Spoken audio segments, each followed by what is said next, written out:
Buenas, meu povo, sou o professor Franco. Vamos continuar o nosso estudo, o nosso curso de Direito Constitucional. Vamos estudar a partir de agora a organização do Estado brasileiro. Nós já tivemos uma noção, lá no estudo do artigo 1º, caso tu já tenha estudado o artigo 1º, eu fiz uma comparação entre o artigo 1º e o artigo 18, tá? E exatamente é no 18 que começa a nossa brincadeira.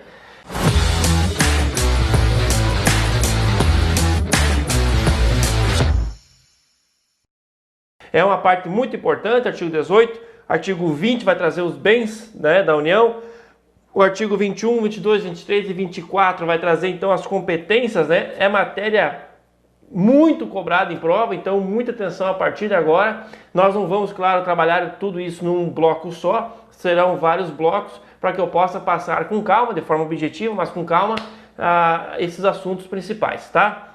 Muito bem, a partir de agora então, celularzinho lá de baixo, silencioso, tira todo mundo da sala, todo mundo do quarto, todo mundo do ambiente de estudo, que agora é só eu e você, ou quem esteja a fim de aprender um pouquinho mais sobre o nosso querido Brasil, beleza? Aula de Constitucional comigo, professor Franco, nos procure lá nas redes sociais, tá? Principalmente no Instagram, professor L. Franco, é só chegar lá e clicar. A partir de agora, organização político-administrativa. Este aqui é um dos principais artigos da Constituição. Traz para nós a forma federativa, como que nós vamos desdobrar o nosso Estado, Tu já sabe que a forma de Estado é uma federação e como tal, então, o que nós temos que entender? Há uma divisão de entes, há uma divisão de competências, uma divisão de obrigações, uma divisão de direitos, Uma divisão de dinheirinha. Então, cada ente tem o seu tributo, tem o seu imposto correspondente. Ou seja, cada ente tem lá a sua responsabilidade para com a sociedade e então nós vivemos em uma federação. Agora, como que isso se desdobra? Isso vai ser então enquadrado aqui no nosso artigo 18. A organização político-administrativa da República Federativa do Brasil compreende a União, Estados, Distrito Federal e municípios, todos autônomos.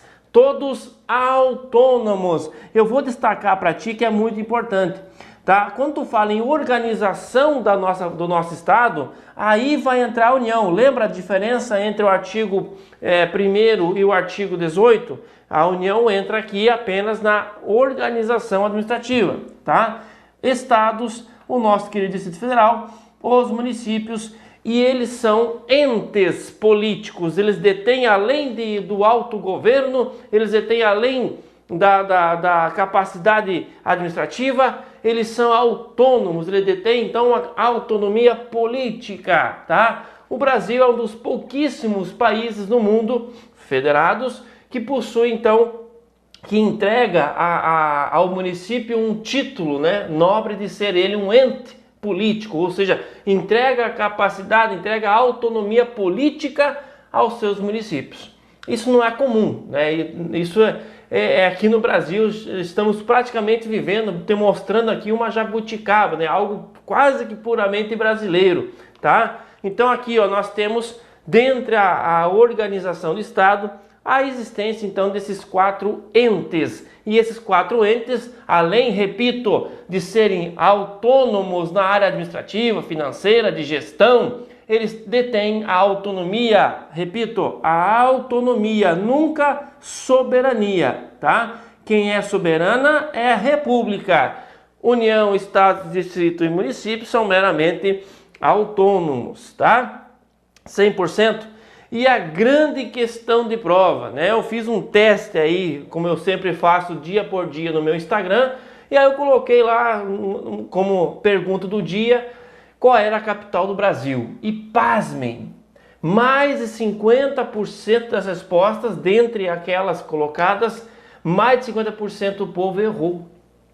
E eu não estou perguntando para criança de primeira série, de quinta série, de ensino médio, dado que a maior parte do meu público é você, concurseiro, concurseira, pessoal que já está com 3º grau, ou seja, um pessoal que está acima do afegão médio, está acima do brasileiro médio, e incrível, o pessoal não sabe qual é a capital do Brasil.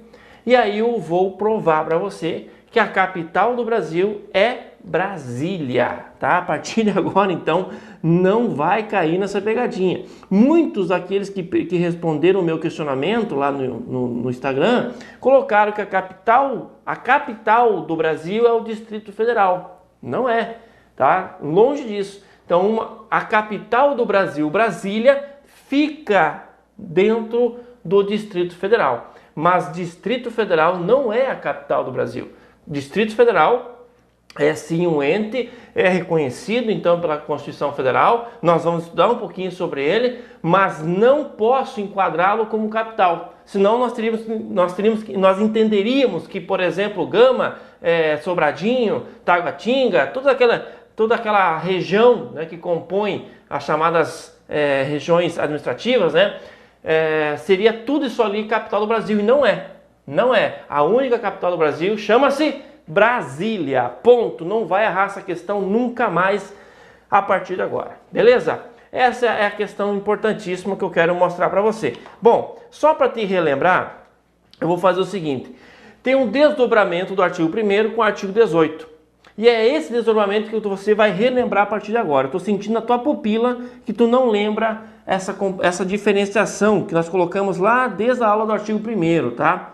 Então existe uma diferença entre o artigo 1º e o artigo 18, que é exatamente esse que nós estamos estudando agora, tá? Artigo 18. Então há uma diferença entre esses dois artigos. Qual é a diferença? A diferença, meu amigo, é que o artigo 1º traz a composição,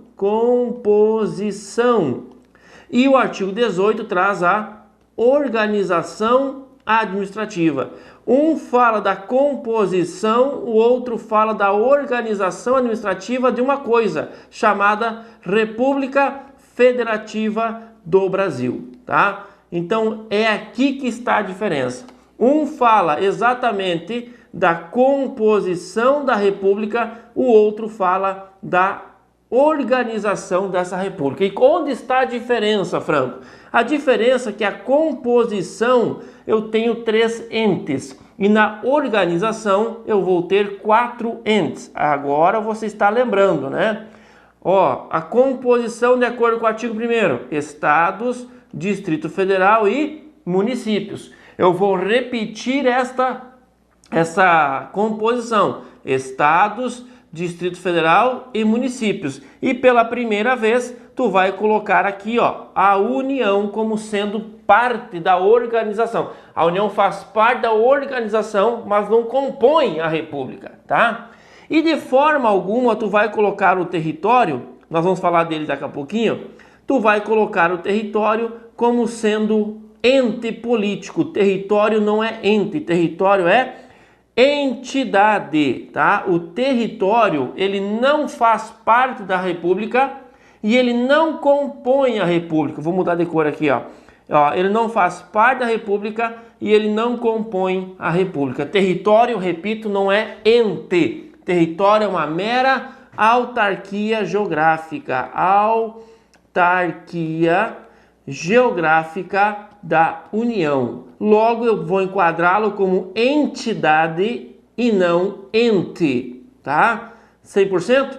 Os entes são estes aqui, ó.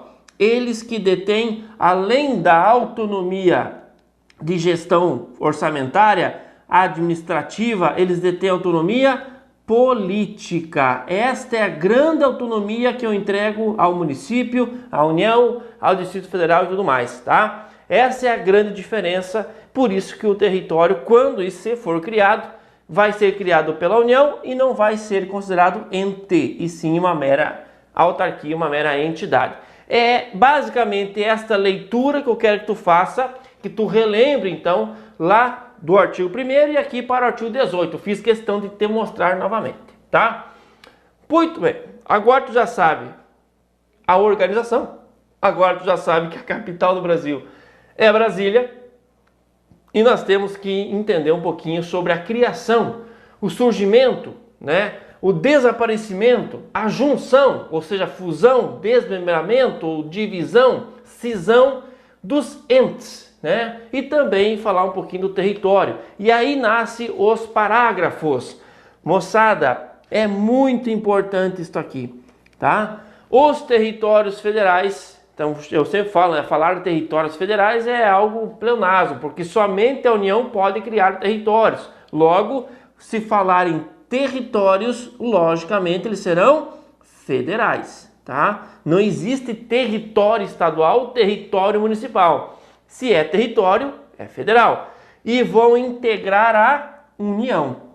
Obviamente, se eu estou falando que ele é federal, ele é uma autarquia geográfica da União, tá? E sua criação, olha aqui, ó, criação, transformação em Estado e reintegração ao Estado de origem. Reintegração ao Estado de origem, então são 3 situações possíveis. Eu posso criar um território, transformar o território que então existia em um Estado ou reintegrá-lo ao Estado de origem. Serão reguladas por lei complementar, tá? Esta aqui é uma questão importantíssima. Quando eu falo em território, ele é federal e o regramento sobre ele se dará por lei do Congresso e uma lei complementar, tá? 100%, moçada?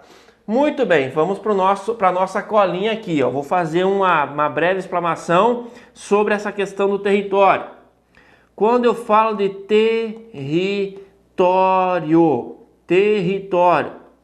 o que eu tenho para falar de território? Uma junção já lá no artigo 33, que eu quero que você dê uma olhadinha lá no artigo 33 também. O artigo 33 fala especificamente do território, tá?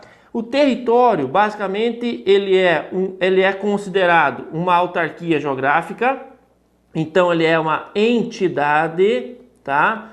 Ligada à União, ok?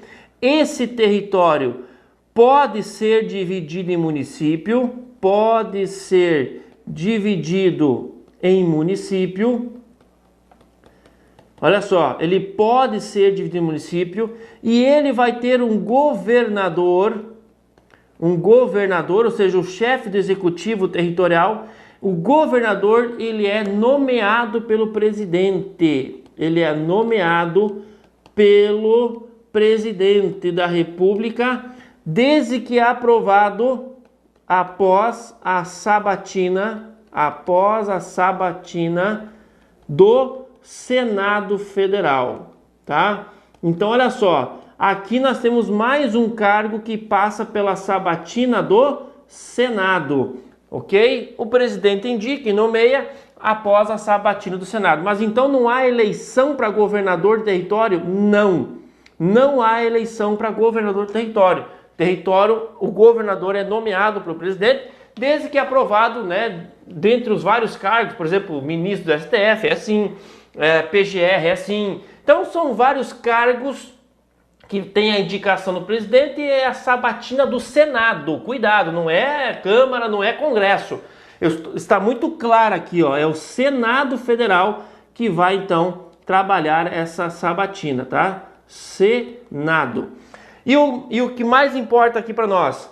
Pode ser dividido em município, não quer dizer que ele não seja, por exemplo, Fernando Noronha não precisava, né? É muito pequeno. Então, pode ser dividido em município, o governador é nomeado pelo presidente da República, sabatinado pelo Senado, isso aí ele vai então ocupar um cargo, tá? Pois bem, e aqui nós temos uma orientação. Naqueles territórios com mais de 100 mil habitantes, eu vou ter poder judiciário, eu vou ter funções essenciais de justiça, por exemplo, MP e DP, e eu vou ter então a Assembleia Distrital.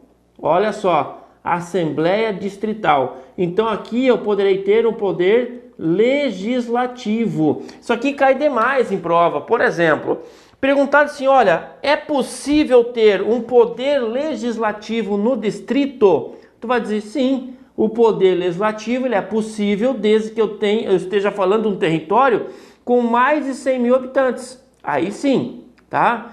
E também, quando ele é maior, ele tem mais de 100 mil habitantes, não é um território pequeno, ele vai ter poder judiciário, tudo obviamente vinculado à União, o MP e a DP também vinculado à União. Então isso aqui, moçada, ele só vai ter quando ele for um território grande, quando ele for um território com mais de 100 mil habitantes, tá?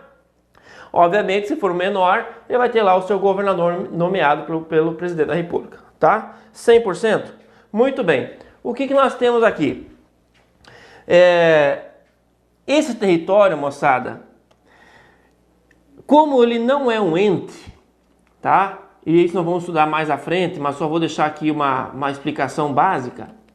Como ele não é um ente, ele não faz parte da organização política, ele não pode ter senadores. Mas como o território provavelmente vai ter pessoas, ele vai ter representantes na Câmara dos Deputados. Lá mais à frente, quando tu estudar o poder legislativo, tu vai entender que a Câmara representa o povo e o Senado representa o ente. Como o território não é ente, não tem por que ter senador no território. Então aqui, ó, ele vai ter 4 deputados federais, obviamente lá na Câmara, e ele vai ter zero senadores, tá? Senador.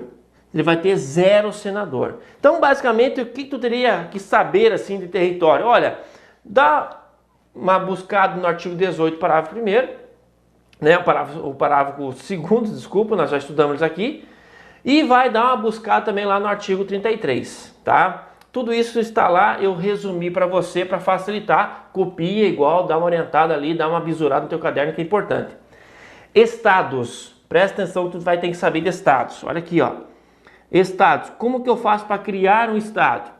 Estados, eles podem então sempre através de lei complementar, assim como o território, ele é através de lei complementar e obviamente do Congresso Nacional, tá? Porque ele vai ser de cunho nacional, então é o Congresso que vai dizer a palavra final. Só que nos estados eu tenho que ter uma consulta aos interessados, e essa consulta popular eu chamo de plebiscito, porque ela é prévia ao ato final, tá? Então assim, ó, o que eu tenho dos estados? O estado, ele pode então incorporar-se, ele pode incorporar-se entre si, subdividir-se, né? Há uma cisão, desmembrar-se, olha aqui, ó, desmembrar-se para se anexarem a outros, ou formarem novos estados e, por que não, territórios, tá? Então eu posso simplesmente achar que, por exemplo, o Acre é um território, eu vou falar isso daqui a pouco, né? Olha, eu vou transformar o estado do Acre em um território. Então é possível, né? Desde que seja interesse de todos e, obviamente, por lei complementar do Congresso Nacional, tá? Uma curiosidade. Mais uma que eu coloquei lá no Instagram foi essa questão de quais foram os ex-territórios que hoje são estados. Mais de 50% respondeu que o Acre é um ex-território.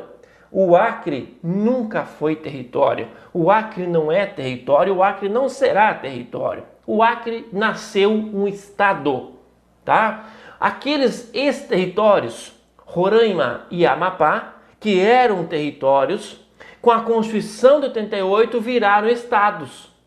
E Fernando Noronha, que também era território, não se transformou no estado, mas ele foi anexado a Pernambuco. Então Fernando Noronha pertence a Pernambuco, é um distrito estadual do Pernambuco, e Amapá e Roraima, ex-territórios, hoje são estados. Rondônia também era um território, só que Rondônia foi transformado em estado antes de 88, foi em 1982, tá?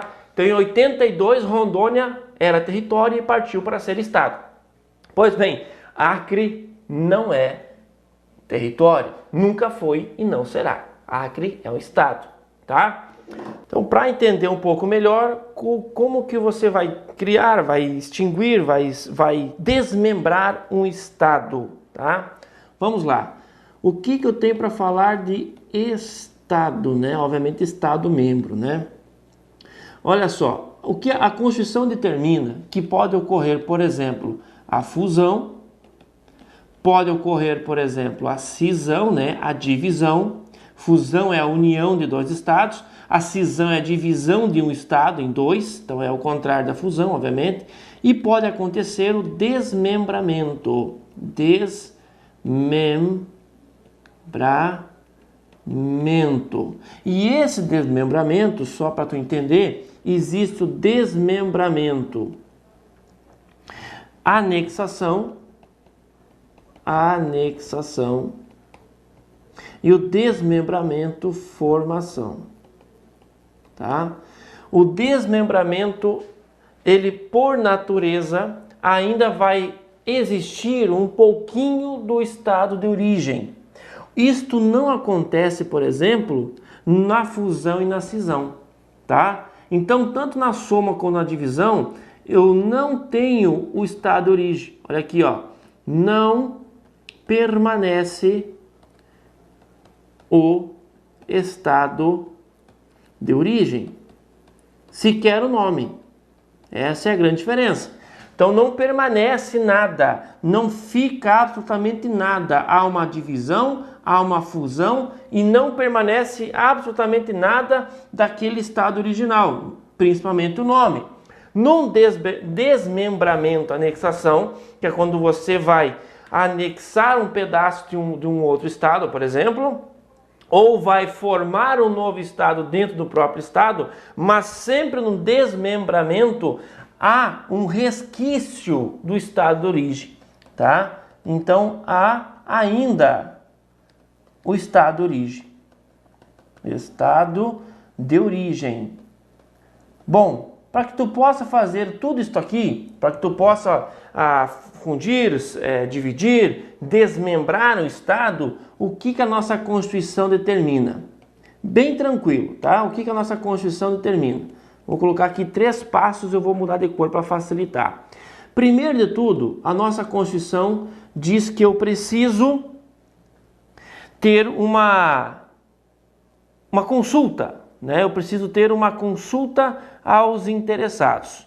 Bom, isto aqui, pessoal, não está na Constituição, mas as leis, elas perguntam também, né, às assembleias legislativas. Então há uma oitiva à Assembleia Legislativa interessada.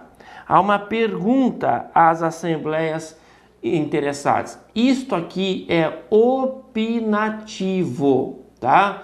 Isto aqui simplesmente não é obrigatório, tá? Não é obrigatório, não, até porque não está na Constituição, tá? O que está na Constituição, Franco? Para que eu possa então fazer uma fusão, cisão, desmembramento, eu tenho que perguntar à população de origem. Então eu tenho que fazer um plebiscito. Aqui sim, aqui esse plebiscito pelo sim e pelo não, ele é definitivo, tá? Ele é definitivo. Definitivo. Por que definitivo? Bom, se tu lembrares, tivemos há pouco uma questão que envolvendo o estado do Pará, né? Onde nós queríamos dividir o estado do Pará. Foi perguntado aos paraenses se queriam essa divisão ou não. Bom, o plebiscito, que é um ato, uma consulta anterior ao ato final, responderam não, venceu o não. Vencendo o não, em definitivo, não vai para a última fase. Quem manda ali é o plebiscito. Se no plebiscito tivesse dado sim, aí nós iríamos para discussão no Congresso. Pode que no Congresso não passasse a lei, mas o Congresso estaria autorizado pela população interessada a discutir essa divisão do Pará. O que não pode acontecer é o não vencendo e mesmo assim o Congresso discutindo a lei. Isso não pode acontecer. Agora, se porventura passa o sim no plebiscito, em terceira fase, o que eu tenho? Eu tenho a lei complementar, que obviamente é de responsabilidade do Congresso Nacional. Repito, o Congresso Nacional não pode sequer deliberar sobre essa lei complementar, que vai, obviamente, fundir ou fazer a cisão ou o desmembramento do Estado, se não ocorrer a aprovação prioritária, né, primária, preambular, feita através de plebiscito lá na população interessada. E quando eu falo população interessada, é em todo o Estado, toda a população. Se envolver mais de um Estado, todo mundo do Estado precisa então aprovar, tá? Obviamente não 100%, mas a maioria absoluta, 50% mais um, que é basicamente o sim ou não, né? 100%? É isso que nós temos aqui no que tange ao Estado. Mas o que me preocupa mesmo, né, é essa questão que envolve o município, né? Porque isso aqui cai muito em prova, a questão que envolve o município. Aqui nós podemos falar em criação, incorporação, né, que é a questão da fusão também, e o desmembramento, tá? São as 4 situações que envolvem o município. Então perceba que aqui eu tenho uma consulta também prévia através do plebiscito, eu também tenho uma lei complementar, e essa lei complementar é federal, e eu também vou ter, além disso, um estudo de viabilidade municipal. Esse estudo aqui é fundamental, tá? Muitos deles foram desrespeitados aí no início da década de 90, por isso nós temos municípios hoje que não conseguem sustentar, né? E nós temos uma outra lei, ou seja, esta lei aqui é aquela criada, é aquela que é feita no âmbito dos estados, né? Bom, esta lei aqui, ó, opa, tá aqui você, lei estadual, tá? Esta lei complementar é aquela lei que vai então determinar o prazo, né, federal. Muito bem, não entendi nada, Franco. Como que eu faço para criar um município? Olha, este município ele vai ser criado por lei estadual dentro do prazo de lei complementar federal, tá? Mediante o estudo de viabilidade municipal e a aprovação do povo interessado, ou seja, aprovação via plebiscito. Pois bem, o que eu tenho que saber de município? Vamos lá. Município, tá? O que eu tenho que saber de município? Município, então, ele pode ser criado, criação, fusão, incorporação e mais um agora, desmembramento, e a mesma coisa acontece aqui, desmembramento, anexação, tá? Anexação, quando você vai anexar um pedaço a um outro município, mas o outro município ainda permanece, ou a formação, tá?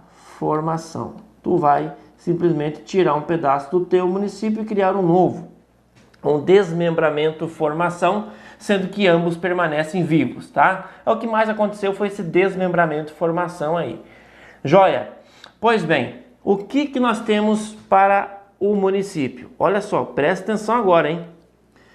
Primeiro de tudo, eu tenho que ter a apresentação do estudo, primeiro de tudo, lei complementar federal, ou seja, oriundo do Congresso Nacional.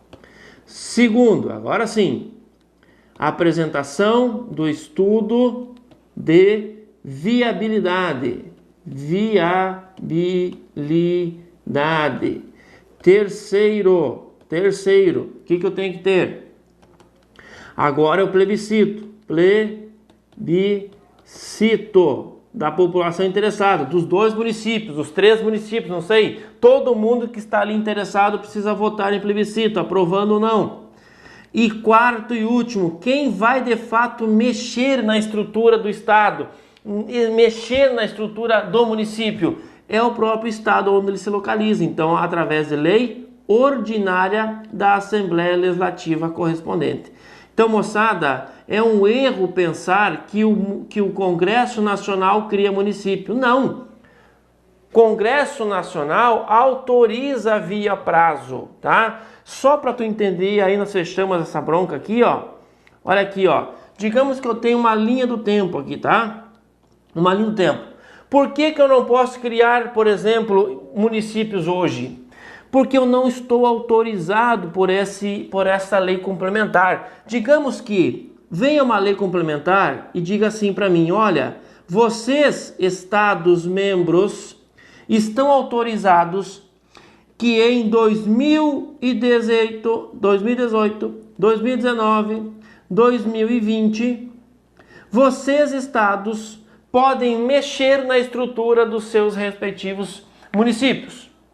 Então, dentro desta lei complementar que é do Congresso Nacional, os estados vão se mexer.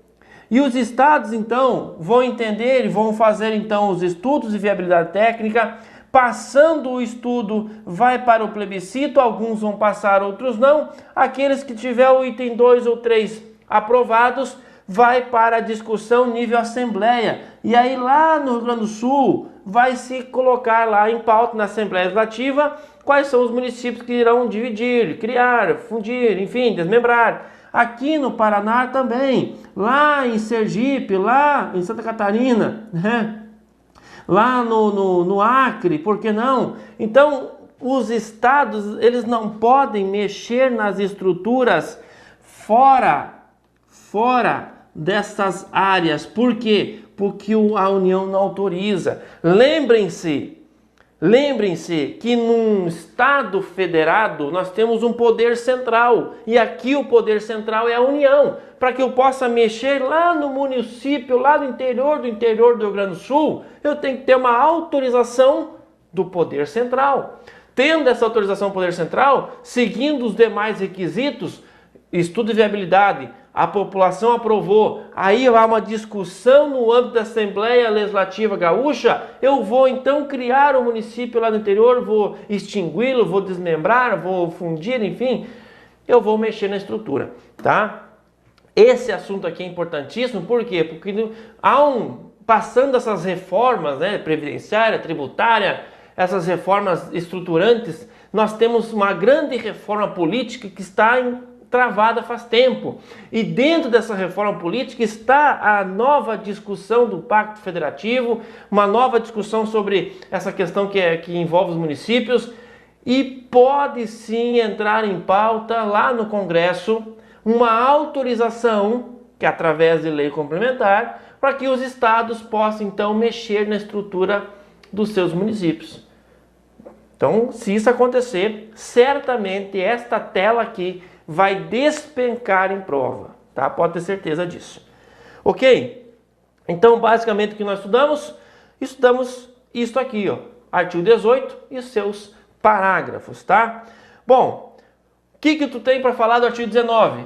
Não cai em prova. Quando cai em prova, ele simplesmente vai perguntar para nós se o nosso Estado é laico, né? Porque aqui está muito claro, ó, é vedado ao Estado, e quando eu falo Estado no geral, Estados, municípios, Distrito Federal, né, União, a se misturar com a Igreja. Há muito tempo atrás, né, o Estado se separou da Igreja. Então aqui nós proibimos o Estado de se misturar com a Igreja. Nós não podemos, obviamente, estabelecer cultos religiosos ou igrejas, pagá-los, né, ou proibi-los de atuar no Brasil. E aqui nós temos uma ressalva, pessoal, esta é a regra, tá? Cuidado que nós temos uma ressalva aqui, ó. E o Estado brasileiro, ele é laico, está comprovado aqui, né? Inciso 1º do artigo 19. Só que nós temos uma ressalva, de acordo com o previsto em lei, há uma colaboração de interesse público. Havendo essa colaboração de interesse público, poderá haver uma mescla entre religião e Estado, mas isso obviamente é uma exceção. O Estado também não pode negar fé aos seus próprios documentos, né? Porque, obviamente, se o Estado não quer receber os seus documentos, quem somos nós, né? Então, ele não pode negar fé aos seus próprios documentos e criar distinções entre brasileiros ou preferência entre si. Isso, obviamente, vai estar na própria Constituição e não na lei ou fora dela, ok? Artigo 19, pessoal, não cai muito em prova, tem que tomar um cuidado só com o artigo 18, esse sim despenca muito em prova. Joia, então estude, pratique exercício, né? Nos adicione lá nas redes sociais, que é sempre um prazer conversar com você. Um abraço, fique com Deus, até a próxima!